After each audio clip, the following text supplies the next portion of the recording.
enemy will not succeed. We go to God in prayer. That's what we have. We greet you this morning in the name of our Lord Jesus Christ. My name is Pastor Peter Ndomo, coming from you live. Deliverance Church, Ngaimoronya and Lisa Hill. We welcome you this morning. We are still at home because of this COVID-19, but we have said our Sundays will not be wasted. We'll be meeting in church, and we have requested the members and other followers to follow us on Facebook, YouTube, and other social media platforms. We are going to the Word of God this morning. I want to invite you. I want to welcome you. Feel good in the presence of God this morning. We normally mix English and Swahili because we want to minister to everyone. There are those of us who get the word clearly in Swahili, and because of them, we don't want to leave them behind. And therefore, what we normally do is we deliberately mix English and Swahili in our Bible, in our preaching. This is the day that the Lord has made, that we may rejoice and be glad in it. From the rising of the sun to the setting down of the same, the name of the Lord shall be praised. We want to apologize. I think we are about 5 minutes late, technology issues. But this morning we want to bring us the word. And our message this morning is entitled, God's delay is not God's denial. God's delay is not God's denial. And our main scripture is the Gospel of John chapter 11. And today we read a long scripture. I had purposed we read from verse 1 to 28. I don't know whether time will allow. But nevertheless, we will just capture the message in those verses. So, if you don't mind, let us go to the Gospel of John. I believe at home you are prepared, we are together, and we are receiving the word. It's only that you are in your home, we are in our home, we are all over in our homes, but this is the church. We said last time, this is the ecclesia, the called out ones. The church is not the building, we are the called out ones. We read John, the Gospel of John, chapter 11, verse 1, English and Swahili. Now, a certain man was sick, named Lazarus of Bethany, the town of Mary and her sister Martha. Basi mtu mmoja alikuwa hawezi, Lazaro wa Bethania, mwenyeji wa mji wa Mariamu na Martha dada yake. It was the Mary which anointed the Lord with an ointment and wiped his feet with her hair, whose brother Lazarus was sick. Ndiye Mariamu yule aliyempaka Bwana marhamu, akamfuta miguu kwa nywele zake, ambaye Lazaro nduguye alikuwa hawezi. Therefore his sister sent unto him, saying, Lord, behold, he whom thou love is sick.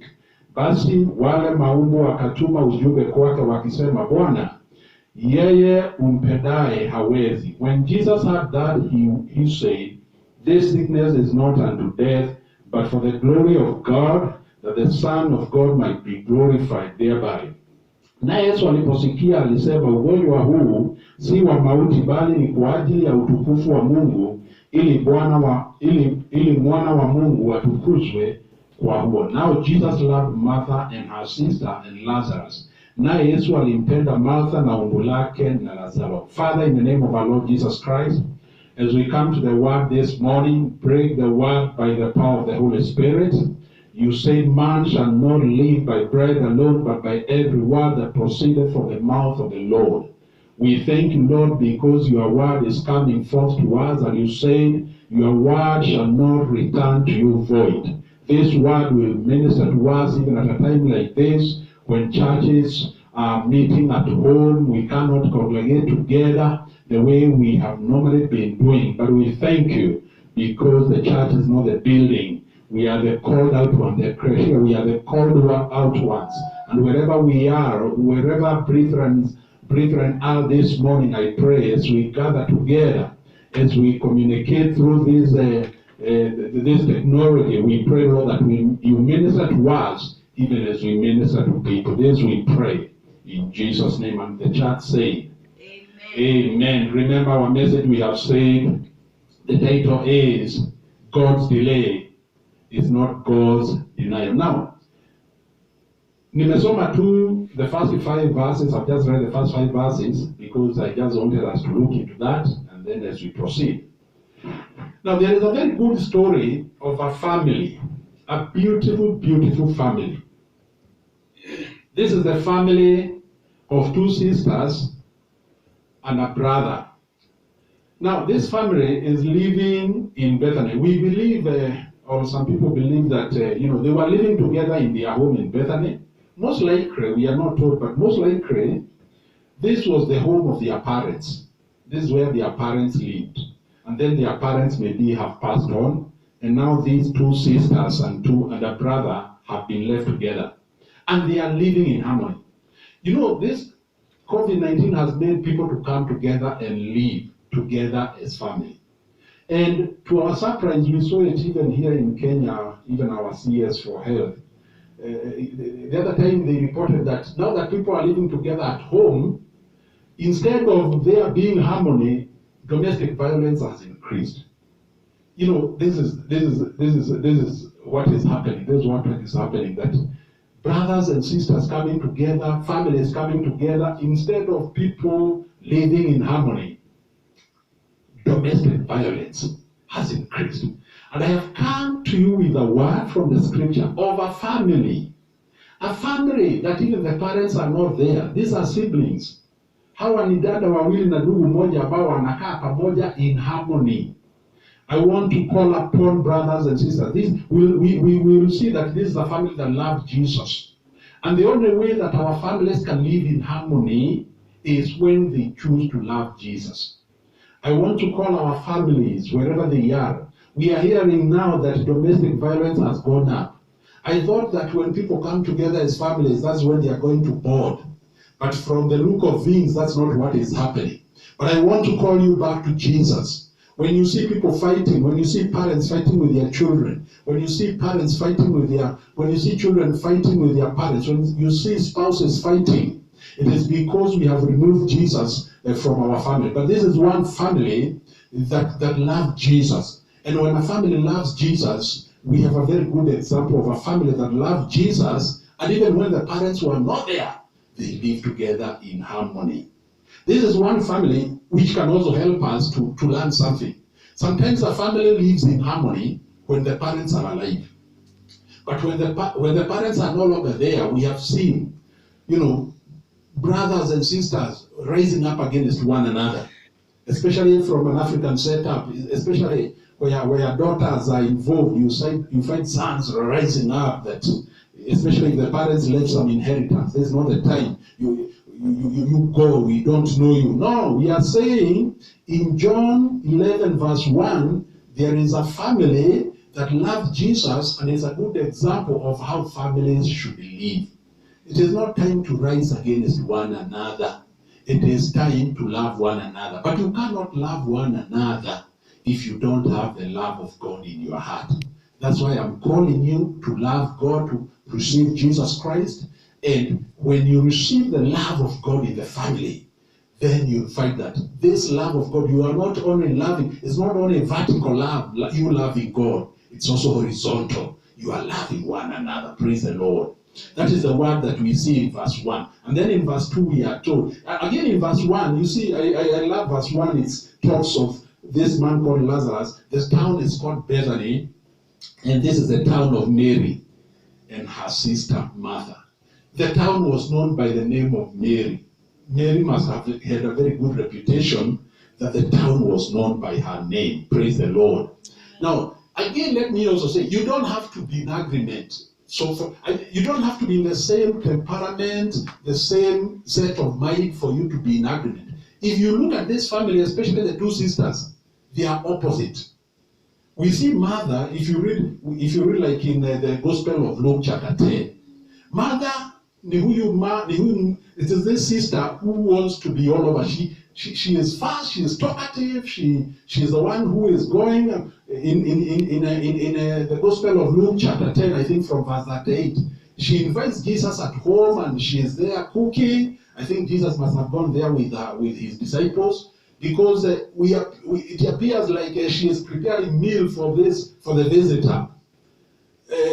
The sister Mary decides to go and sit at the feet of Jesus Christ and starts receiving the word of God. And we see at that point Martha complaining to Jesus. Here I am, I'm serving tables, and my sister is just seated at your feet. Don't you see, Lord? Why don't you tell her to come and help me? And of course we know the answer that Jesus gave, that Martha, Martha, you are troubled of many things, but only one thing is required. Mary has chosen the right thing; it shall not be taken away from her. What does that teach us? Martha and Mary were very different. Very different temperament, very different personalities. But yet, because of the love of our Lord Jesus Christ, they were living together. They were living together in harmony. And we are told in verse 2, it is this Mary which anointed the Lord with ointment and wiped his feet with her hair. That is the Mary. Every time you see Mary in the Bible, wow, beautiful heart, beautiful spirit. She is always at the feet of Jesus. In fact, there's what we are told here in verse 2. It is now, when you go to John 12, it is said 6 days before Passover, Jesus again goes to this home, and when they're in that home, Mary goes and takes this ointment, very expensive ointment, and she's at the feet of Jesus. Every time you see Mary, Mary is at the feet of Jesus. And she pours that ointment on the feet of Jesus, and she uses her hair. And ladies, you know how important the hair is. But you can see the kind of a worshiper this lady was. She used what was the most expensive ointment, and she also used what was the most expensive for her hair, to wipe the feet of Jesus. And this is the time we see Judas Iscariot complaining that this is a wastage. We should have sold this oil and gave the money to the poor. But Jesus said, leave this lady alone. She has anointed me for my burial. And the poor, you shall always have them. But again, we were told that Lazarus and Judas did not say those words because he had any concern of the poor. It's because he was the treasurer and he was helping himself. I'm telling the treasurers in the church, I don't think we have them. If we have them like Judas, don't be faithful. Be faithful. Don't be like this particular one. Verse 3, therefore his sister said unto him, saying, Lord, behold, he whom thou lovest is sick. That is verse 3. Now, there's something I want us to capture here. Many a times we have been told that if you love Jesus, if you do what is right, kama unampenda Yesu, kama unafanya yote ambayo ni mazuri, if you are following the scriptures, if you are paying your tithes, you are giving your offerings, your life will be smooth sailing. And every time people have come to me in the past, and because maybe they went through some crisis, and it is like they have been condemned. Sometimes they are told, you're only going through a crisis because you have sinned. I have come to tell us this morning, even good people, even Christians, go through crisis. Praise the Lord. So at a time like this, I know some people are asking, why are we going through this crisis? And we have done everything the scriptures has told us. We have done everything our pastor told us. I have come to encourage you. This is a beautiful family. But in verse 1 of John 11, verse 1 tells us, a certain man was sick. His name was Lazarus. Now, this man got sick. That's a crisis. In fact, this crisis is going to become worse as we proceed. What does that one help us to understand? Even when we are doing things right, it is not an insurance. We are not covered that will not go through crisis. Crisis come. I want to encourage that brother, that sister who is feeling low, who is asking what is happening. No, even spiritual people go through crisis. And that's why even at a time like this, we should not be complaining. We have a very good example of a family that loves Jesus, and yet they're in a crisis. And then you see this family, how spiritual they were, and how godly they were. Verse 3 inatuambia hivi, wakati ndugu yao alikuwa mgonjwa, walifanya what we tell people to do. Bring your burdens to Jesus. So they sent a word to Jesus. Where is Jesus at this time? If you read the previous chapter 10 of John, Jesus has had a very controversial moment teaching the word, and because he has called himself a son of God, the Pharisees are mad with him. They want to stone him because they are accusing him of blasphemy. And Jesus decides to leave them, and he goes very far on the other side of Jordan. It's about 30 kilometers from Bethany. That is where he is now. That's where he is with his disciples.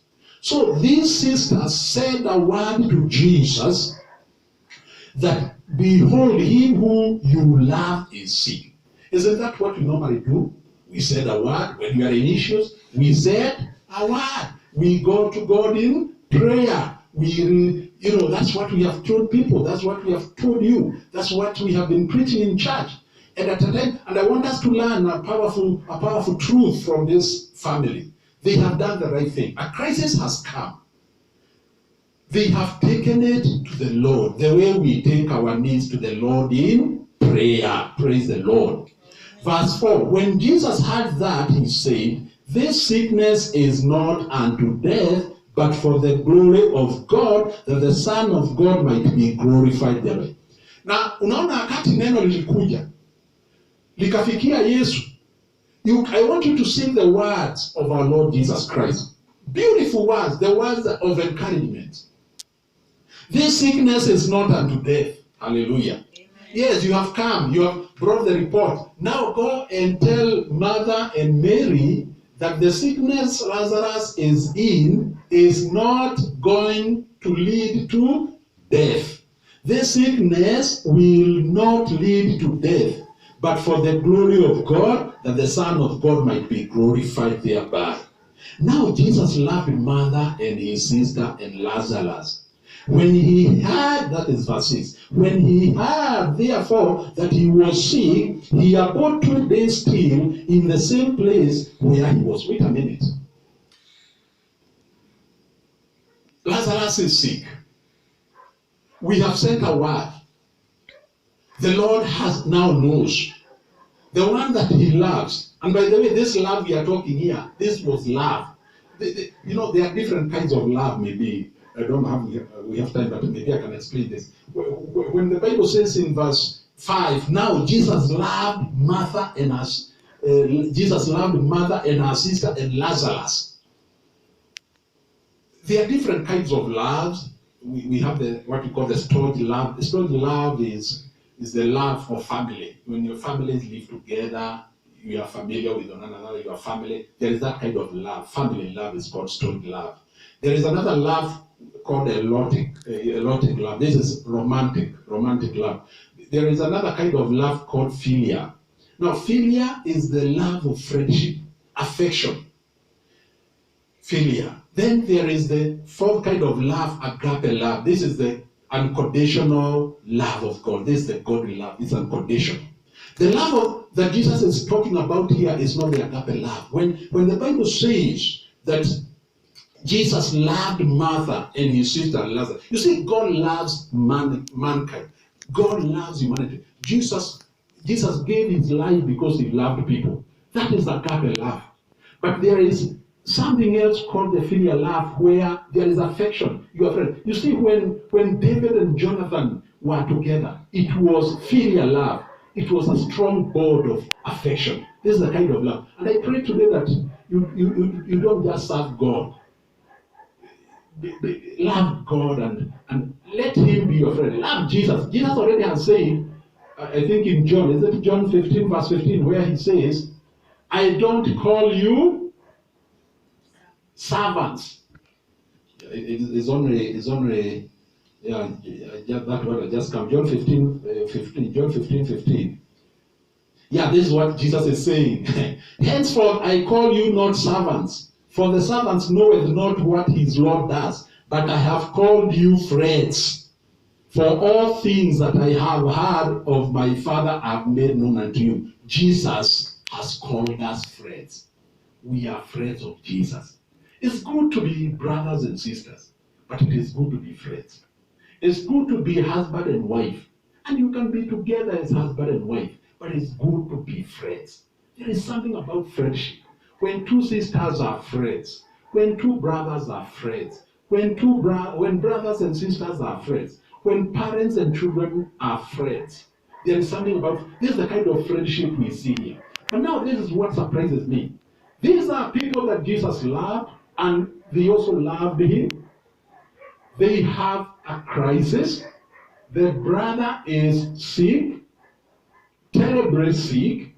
They have done what they have been told. They have been told, take your problems, your burdens to the Lord. They have done that.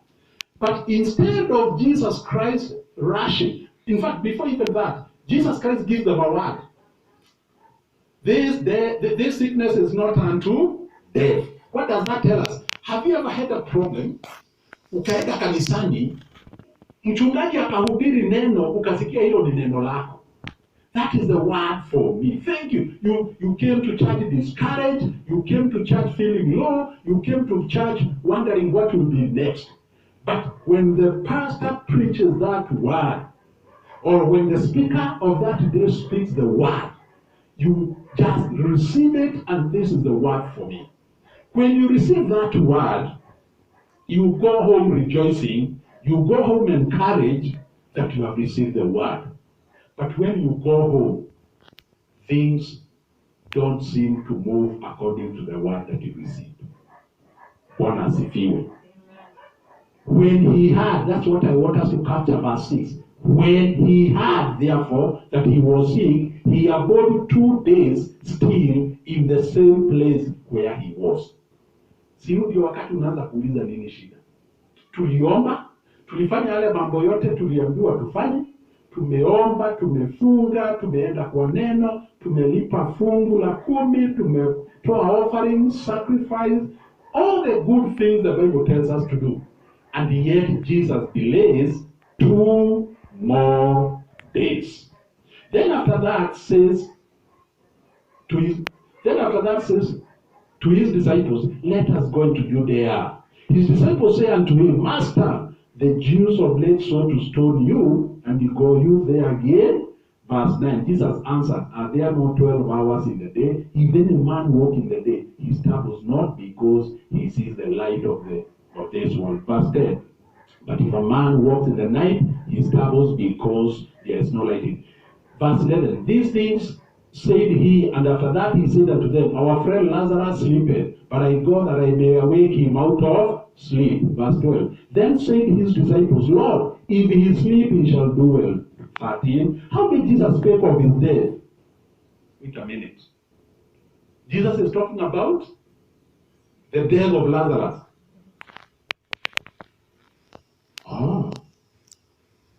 What did he say? In verse 4, this sickness is not unto death. This sickness is not. Then verse 13, we are being told Jesus was speaking of Lazarus' death, but they thought he had spoken of taking of rest. Verse 14, then said Jesus unto them plainly, Lazarus is dead, and I am glad for your sake that I was not there, to the intent you may believe. Nevertheless, let us go unto him. Praise the Lord. I believe these words are speaking to you. It's unfolding. You're in a crisis. You have taken your issues to the pastor. You have taken your issues to the master. You have taken your matters to the Lord. The pastor has prayed with you. God has given you a word. You have got that sermon, that message which you believed. This is the word for my season.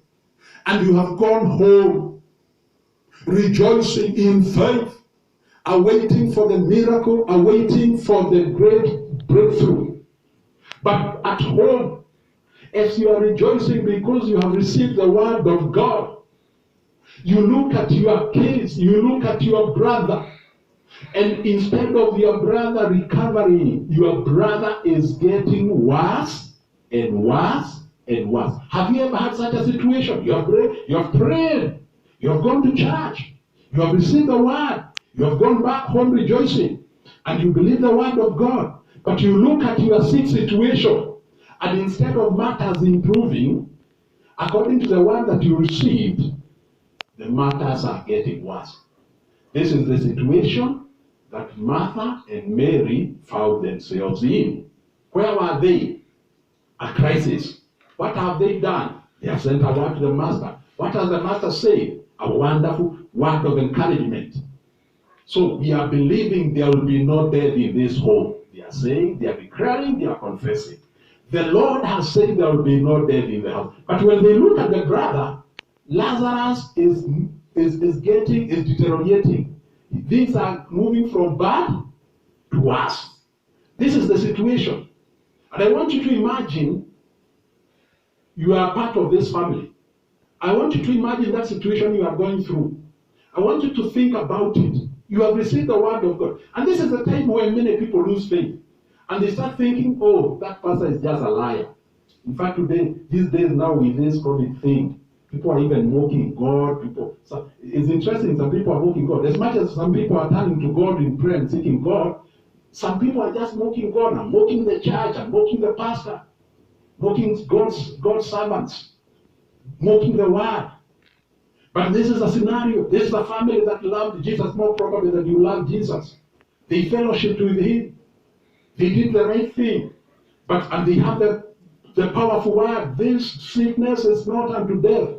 But as they continue praying and confessing and worshiping, they are with the brother. They look at the brother and things are getting worse.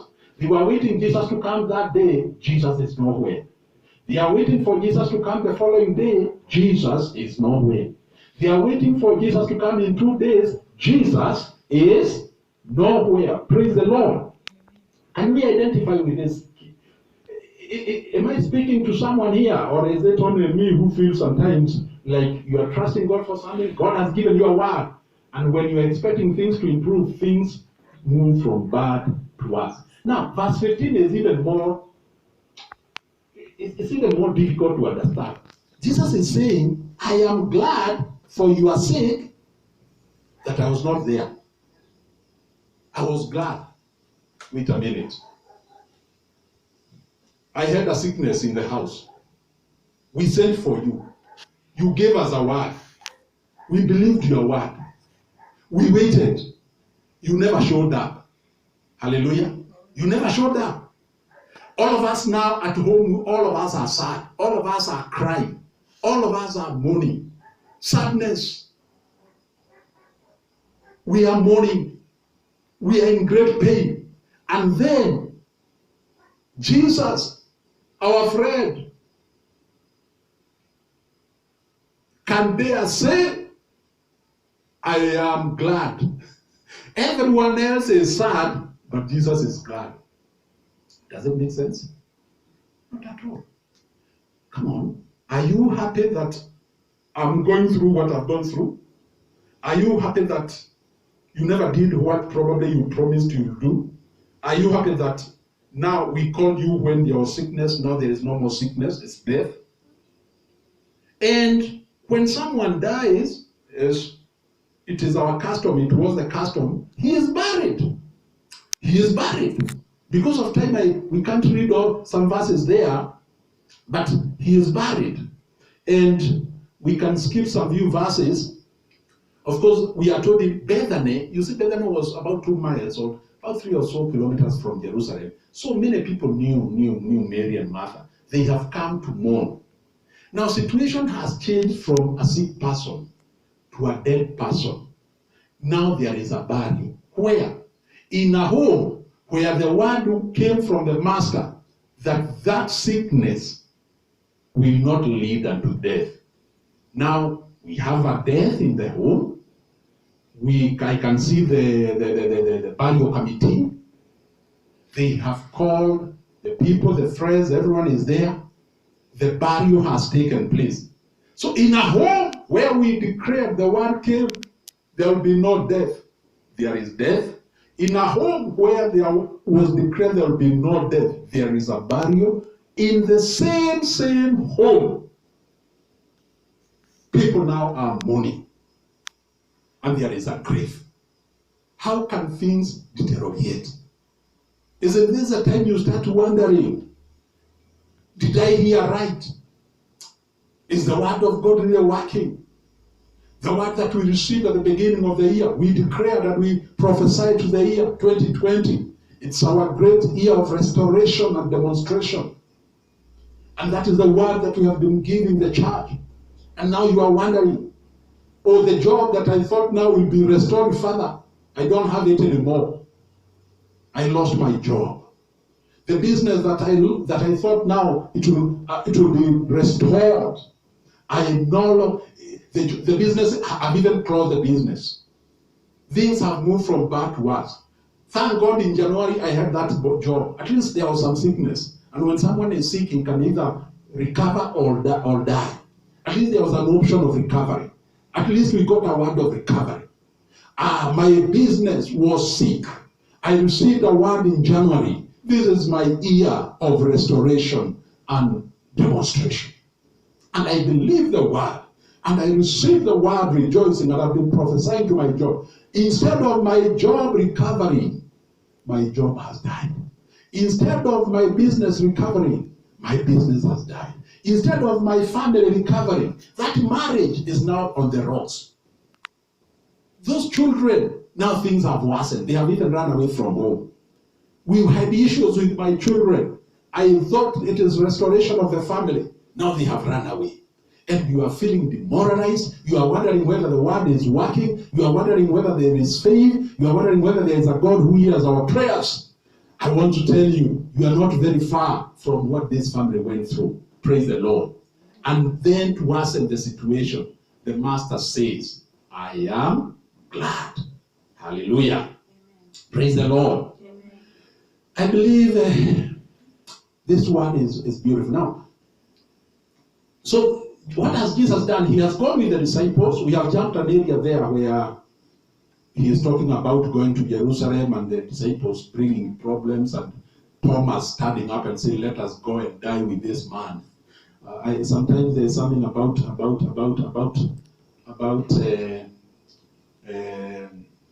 this man. What was his name?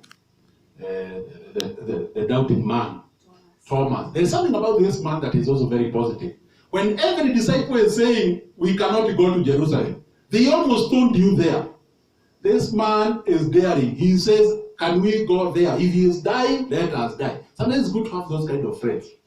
When they don't leave you when you're in problems. Kama rafiki yetu anaenda kukufa huko, wacha na sisi tuende tukufe wapi? Let's also go and die. You know, we always think of Thomas as doubting Thomas. And sometimes I think we are not fair. Because I even ask myself, this time, and I think now I'm diverting a bit. This time when Jesus came after resurrection and he finds all the 11 disciples, no 10, one has committed suicide, the other one is away, so they were 10. What are they doing in the upper room? They are hiding because of fear. I'm just showing you how Judas, but where was Judas? We are not told where he was. But you see, Judas was not hiding. Praise the Lord. No, Thomas, yes, sorry. Judas, where is Judas coming? Judas is the guy who had gone and he has died. Thomas is there. Thomas is like, he is a daredevil. Thomas is not fearing. The 10 are somewhere when Jesus just comes in, the door is locked because of fear. But this man is not there. He could still go to Jerusalem if he doesn't care about whatever. That's the daring man, isn't it? Mm-hmm. Sometimes it's good to have a friend who stands with you even when you're in danger. And that's where I find it's good to have a Thomas. Not the doubting Thomas, but the daring Thomas. Praise the Lord. Amen. Now, verse 20, I think time, I don't want to spend so much time, we're online. So, but let's get to verse 22. Let's rush first 20. There is something I want us to learn here. Then verse 20. Basi Martha aliposikia kwamba Yesu anakuja, alikwenda kumlaki na Mariamu alikuwa akikaa nyumbani. Verse 22. Lakini hata sasa, verse 21. Basi Martha akamwambia Yesu, Bwana, kama ungalikuwa hapa, ndugu yangu hangalikufa. Lakini hata sasa najua ya kuwa yeyote utakayomuomba Mungu, Mungu atakupa. Yesu akamwambia ndugu yako atafufuka. Martha akamwambia, najua ya kuwa atafufuka katika ufufuo siku ya mwisho. Yesu akamwambia, mimi ndimi huo ufufuo na uzima. Yeye aniaminie mimi, ajapokufa atakuwa anaishi. Naye kila aishie na kuniamini hata kufa kabisa hata milele. Je, unayasadiki haya? Akamwambia, naam Bwana, mimi nimesadiki ya kwamba wewe ndiwe Kristo, mwana wa Mungu, yule ajaye ulimwenguni. Verse 28. And when naye alipokwisha kusema hayo, alikwenda zake, akamwita umbu lake Mariamu faragani, akisema, mwalimu yupo anakuita. There is a great truth that I want us to capture from verse 21. Jesus has come. He has not gotten into the house, because we are told, verse 20, then Martha, as soon as she heard that Jesus was coming, went and met him, but Mary sat still in the house. Verse 21, then said Martha unto Jesus, Lord, if thou had been here, my brother had not died. Can we identify with Martha? There are times we feel, many times, especially as pastors, we ask, and even believers, when a brother or a sister is going through issues, there is this moment where you ask, where is God? If God is here, things cannot be happening the way they are happening. You see, I don't think Martha was rebuking Jesus. He was just being very honest. He was saying, Jesus, our brother got sick. We did what we are supposed to do. We sent the word to you. You sent us a powerful message of encouragement that there will be no death in the house. That sickness will not lead to death. We waited for you. In fact, in another verse, you will see this is now 4 days. Lazarus is in the grave. So we have waited for you for this time. And Jesus, this is what we know. If you came the time that we told you this matter, our brother would not have died. This is why we have our message that God's delay is not God's denial. Amen. From our point of view, Jesus is too late. Jesus has delayed. If only you were here 4 days ago. If only you were here when we reported the matter. If only you were here when we expected you to be here. Our brother today will be alive. Praise the Lord. And you can see this lady. She is emotionally, she is drained. Jesus, if you had been here, our brother would not have died. But then I love verse 22, and this is what I want you to see. And I want you to capture this because I hope time will allow us, because there is great truth. You can see someone is emotionally drained. She has met Jesus, and she has argued with him. The only reason why we have a grave today in this home is because you are not here. We did our part, you never did your part. But then, even in that confused state, drained state of emotions, emotionally finished, I love this lady for verse 22. But I know that even now, whatsoever thou wilt ask of God, God will give it to you. Praise the Lord. Now, this is powerful. We see Martha, yale mambo anapitia inamfanya akae ako chini kiroho, ako chini sana. But again, she does not allow her situation to interfere with her faith. And this is what I want us to learn from this lady, that although emotionally, although the circumstances were so terrible, although she was going through very difficult times, she was in a lot of pain. She has lost her brother. And as if that is not enough, the one they expected to come and help them delayed. And now he is coming even when the burial has already taken place. And although that is the scenario, that is the situation, I can see the pain. I can see that woman, she is in pain. Yet she can say in verse 22, in verse 23, sorry. or is it 21, 22? But I know that even now, whatsoever thou will ask of God, God will give you. You see, she still holds on to her faith. I want to encourage people who are going through hard times.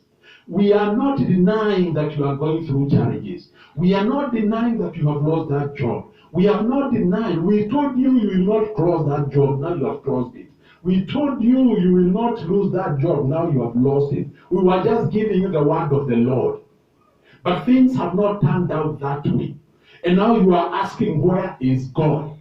But I want you to be like Martha. Don't allow your emotions, don't allow your circumstances make your faith fade away. Don't lose faith. Don't lose hope. Martha, even in the midst of the problem, even in the midst of the crisis, she can still declare that Jesus Christ, I know, whatsoever you ask the Father will give it to you. And you see, it's like Jesus was waiting for her. And this is what I want us to learn. Every time we are going through problems and issues, we speak so many things. There are so many things we say. There are so many things we think. There are many people we go to. God is not interested with all that. God is waiting for you to speak the word. Amen. Speak the word. Speak the word. Martha, you see, when Martha said, where are you? If you are here, our brother would not have died. Jesus never responded to that. But you see verse 22, when he said, but I know even now, but I know that even now, whatsoever you will ask of God, God will give you. What did Jesus say? Jesus said unto her, thy brother shall rise again. Born as a field. This is the word for the occasion. This is the word for the situation. I have come into this home, mother.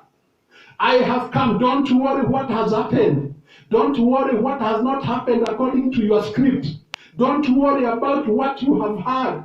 Don't worry about what you are going through. I have come with a word. The word of now is, your brother shall rise again. My brothers, my sisters, I have come with a word of encouragement. That job shall rise again. That business shall rise again. That family shall rise again. Those children shall rise again. Those parents shall rise again. The situation shall rise again. That person who is sick, he shall rise again. We are coming with the word. The word of the now is, he shall rise again. And I want you to see, Jesus responded to the word of faith. Speak the word of God. God responds to his word. When you speak the word, don't allow the situation. Saa hii tunaongea kumeharibika, mambo yameharibika, will not come out of it. No, change your language. Don't allow your situation to control the faith and the word that you speak. Speak the word of faith. After mother had spoken what he felt, that if you are here, our brother will not have died, she never stayed there. She again went back to her faith. And she said, but even now I know, whatever you ask of the Father will do it. And when she spoke the word of faith, it ignited. It was like a matchbox. It was like some fire. It ignited the divinity, the power to come in. And Jesus said, your brother shall rise again. Praise the Lord. Amen. That is verse 23. Now, this is now what, I don't want you to see Mother 24. Mother said unto him, I know that he shall rise again in the resurrection at the last day. Oh, mother, what is happening?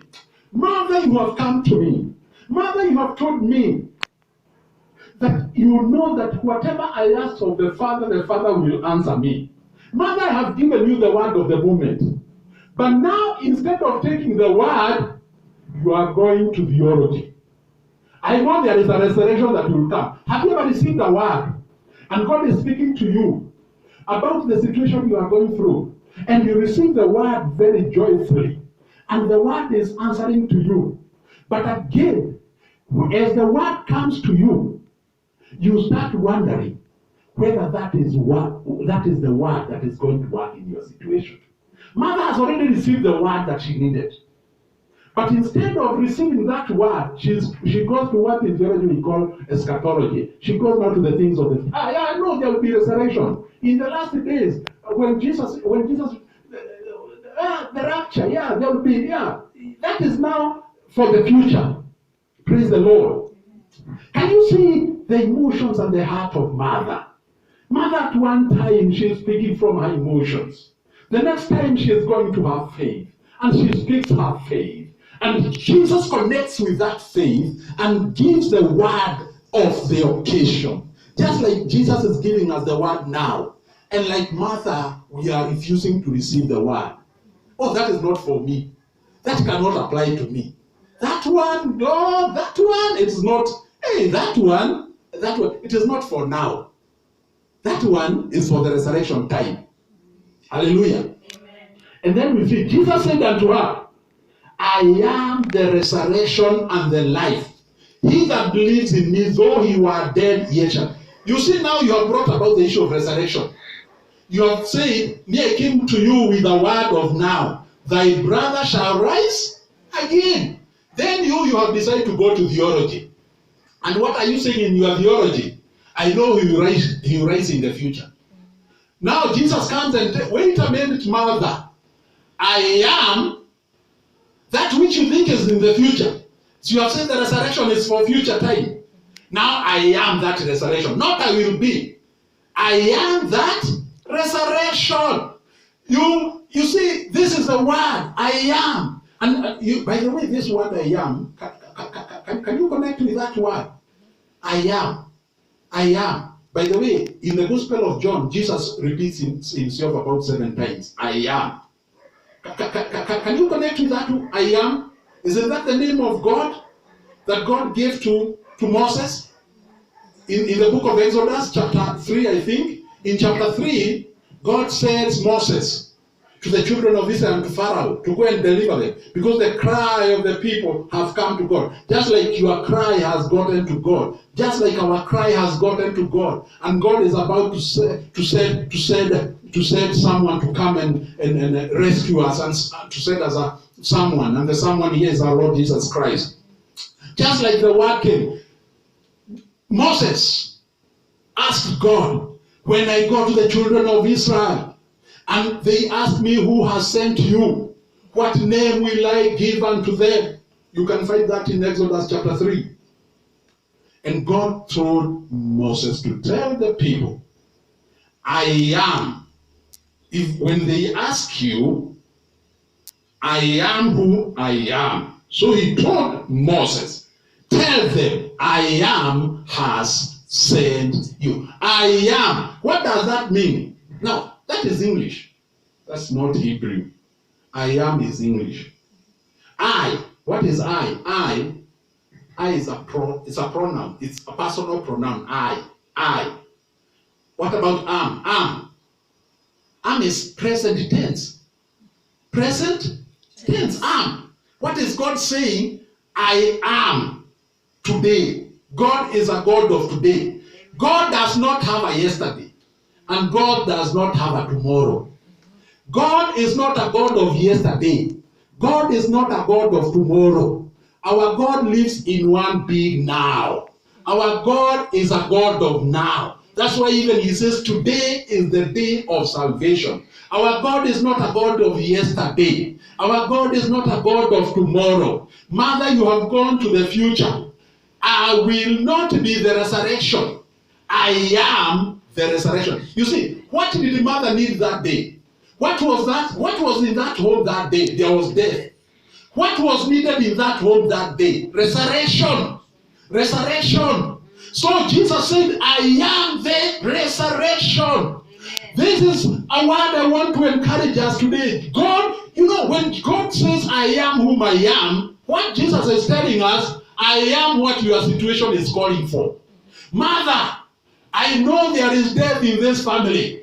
Where there is death, for life to come back, what is needed is resurrection. Mother, I am the resurrection. Is there sickness in that home? Jesus is saying, I am the healer. Amen. I am Jehovah Rapha. Amen. Hallelujah. Are you going through needs? I am Jehovah Jireh. I provide your needs. according to your riches in glory by Christ Jesus. Amen. Hallelujah. I am. Can we say I am in the house? I am.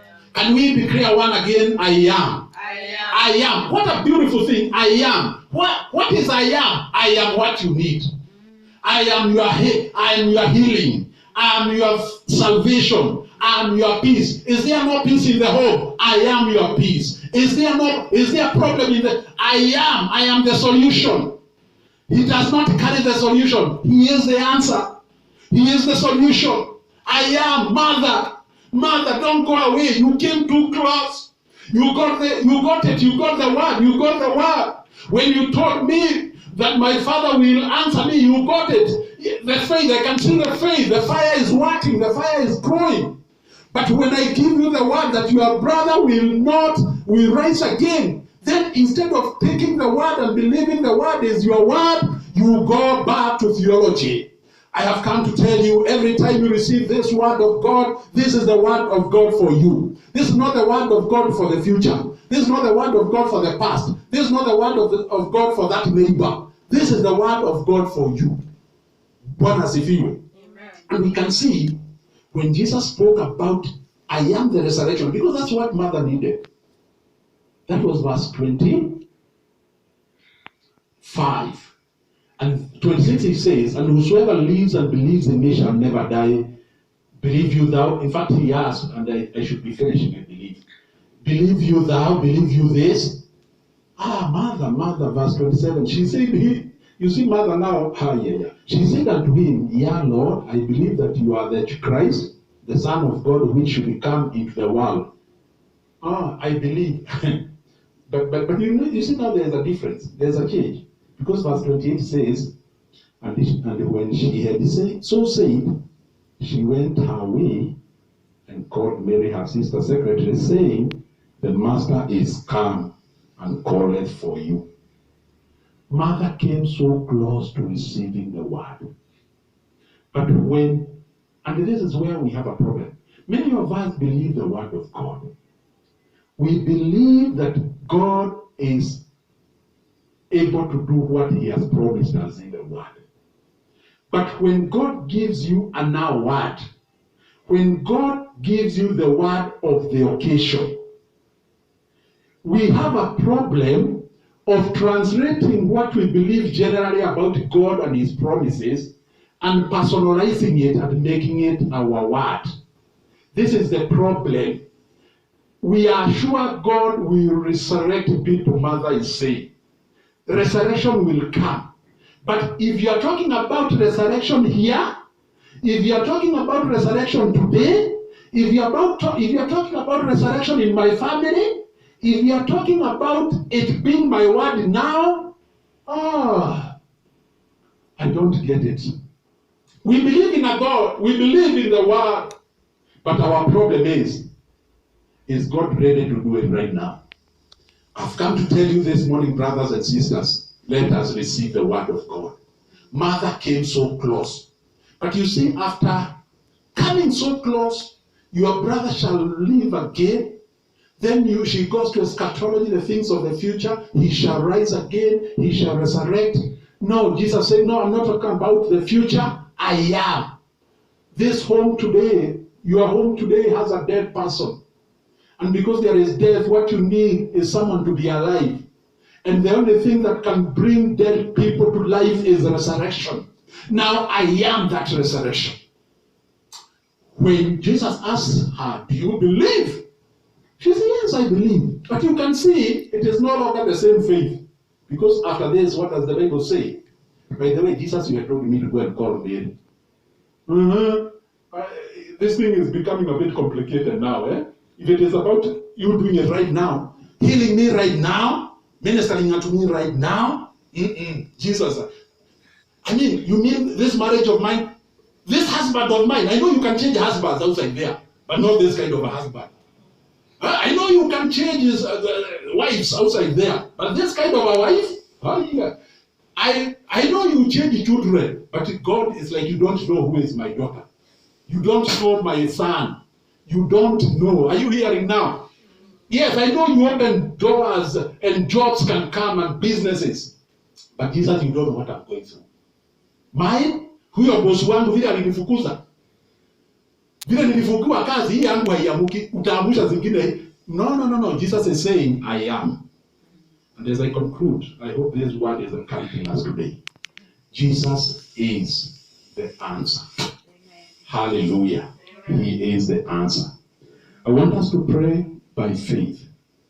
And by the way, as we conclude, I think, are we still on? Okay. After this prayer, we'll not end service. We'll continue. We normally have our service. We have our, whatever we do in church, we do at home. We honor God every time. We say every time we raise an altar, we come with our sacrifices, with our offerings and our tithes. We pay our tithes.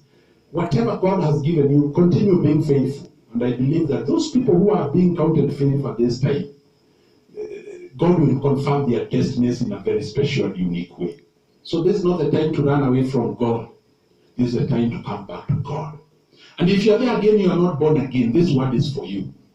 And we can pray, especially for these people. You know, every time we give the word of God, we are interested mostly by people. As much as we are encouraging believers, we are interested so much by the lost souls. And if you have received this word, and you know that you have been far from God, and you feel like you need to connect with God, because whatever has been delaying around, you have had, it is not denial. But again, you don't know how to connect with God. You can only connect with God not because you are baptized, not because you go to church, not because you give your offerings, not because you pay your tithes. Those things are good, but that's not the way, the truth, and the life. Jesus said, I am the way, the truth, and the life. You receive Jesus Christ by faith as your personal Savior. You're going to repeat this prayer after me, and I'm requesting even the members in the house. You can help someone. Just repeat it for their sake, to encourage them. Father, in the name of our Lord Jesus Christ, I have heard your word that you are I am. You are my salvation. Today, I come to you. I repent my sins. Forgive me my sins. I refuse everything I refuse everything to do with the devil. I deny the devil and his sinful ways. And today, publicly, willingly, I receive Jesus Christ in my heart as my Savior, as my Lord. Lord Jesus, thank you for saving me. Thank you for saving me. I say thank you. Father, I pray for that one or two people who have prayed that prayer. Whoever has prayed that prayer, wherever he or she is, Lord, I pray that even as you remove his or her name from the book of death, and right now you are writing that name in the book of life, I speak life, I speak victory, I speak blessings. Let the joy of salvation be his or her portion. Lord, the Holy Spirit minister to him or her right now. Thank you for that soul that has come to the Lord. We receive it with that gladness, because you say every time one single soul comes to the Lord, there is joy. Angels in heaven are rejoicing. We thank you and we bless you in Jesus' name. Amen.